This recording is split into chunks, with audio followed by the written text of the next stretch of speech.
Russian President Vladimir Putin has met with External Affairs Minister Jaishankar in Moscow. Putin has offered to increase fertilizer supplies to India during his meeting with External Affairs Minister Jaishankar. Jaishankar is currently in Russia for high-level talks. Putin met with Jaishankar in the presence of India's ambassador to Russia, Vinay Kumar, and the Joint Secretary, ERS, Mayank Singh. The meeting comes amidst discussions on strengthening India-Russia economic and strategic cooperation.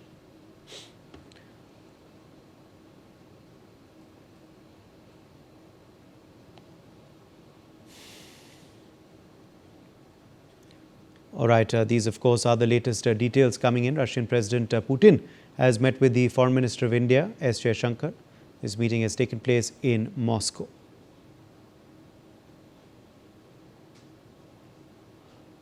Atul Tandon joins us for more on this story. Atul, give us the latest from Moscow. Vladimir Putin has agreed to ramp up the fertilizer supply that was made to India. Now, what we were given to understand is that this assurance from Putin has been given directly to none other than the India's External Affairs Minister S. Jaishankar, who is on a visit to Moscow. Now, this happened after a high-level bilateral meeting between the President Putin as well as Jaishankar. Now, the assurance that has come that to the EM Jaishankar that sort of clearly mentions that Putin has offered to increase and scale up the fertilizer shipments in order to satisfy the requirements of India's large agricultural sector.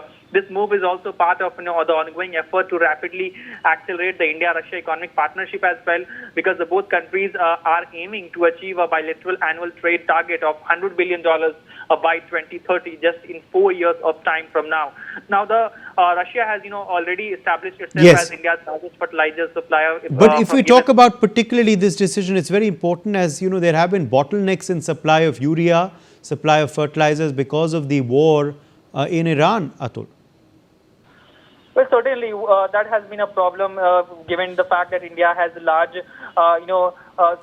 agricultural base, and that is why we see that demand for the urea has often been, very, very high. But given the fact that some of the developments in the global world, the geopolitical conflicts in the West Asia has led to some of the manufacturing shutdowns. Because if you see, the Middle East, that single-handedly accounts for about 42% of global urea exports, and that Middle East stability is directly linked to the what kind of impact the global agriculture would have when it comes to urea supply.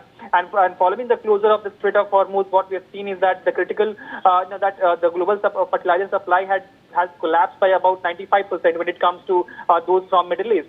And also that has led to close to 1 million tons of urea becoming stranded in those whole Persian Gulf region, and dozens of cargo vessels have also been trapped or they're unable to transit safely. So that has instantly led to choking of the global distribution network as well.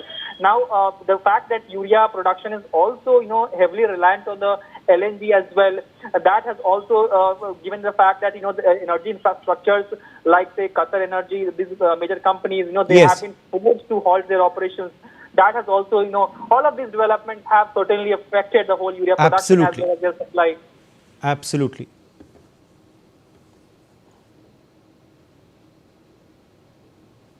All right, we have Madhav Nalapat, editorial director of the Sunday Guardian, joining us now on the broadcast. How do you react to this meeting that has transpired in Moscow and the outcome of the meeting as well, Professor Nalapat? Well, I'd like to say that I was expecting that Jaishankar would be able to meet Putin because of the close relationship between India and Russia. So this has happened. As for what exactly has transpired, there will be a lot of delicate issues to discuss. One of them will certainly be the BRICS summit, in which India would like all the other BRICS leaders to participate. That is an important thing.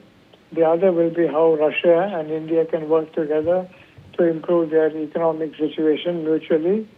So these will be some of the important things. And what we're learning is, Professor Nalapat, that Vladimir Putin has offered to increase fertilizer supplies to India. Now remember, fertilizer and urea has been disrupted because of the war in the Middle East and the maritime situation. Precisely. That's the whole point. We are so heavily reliant for foreign imports for fertilizer, and we have got a huge problem now with urea for a simple reason that you got the Iran-US war going on. So I think that's a very important thing that President Putin has done, and it will help us very substantially The only problem is how to transport that into India, and that is something that will probably have to be done by ship. It's not a very easy. It's not a very easy route. It's much simpler to do it from the traditional suppliers who have been disrupted by this Iran war. But nevertheless, it's important for our farmers that they get their fertilizer on time. Yes, indeed. Also, of course, Professor Nalapath, this meeting is important because it will lay the base for the meeting between Prime Minister Modi and President Putin, which will also be happening hopefully very soon, at BRICS and also on the sidelines of SCO.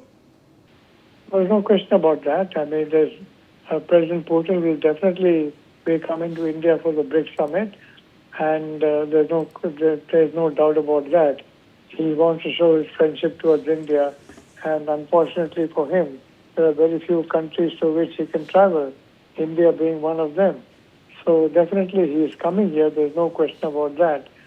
But as far as other matters regarding BRICS are concerned, India, of course, will want to ensure that during September 13 to 15, you have all the BRICS leaders here at the summit level. You have got Xi Jinping, Yes.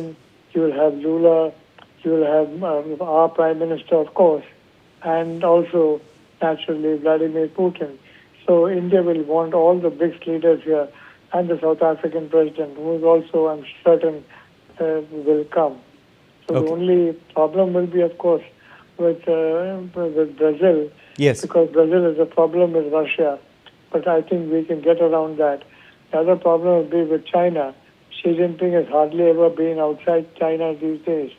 So I think the discussions with Wang Yi and Doval, which are now concluded, I think those would have been significant in working out any differences that are there. Okay. Professor Nalapath, thank you for joining us with your perspective on this story.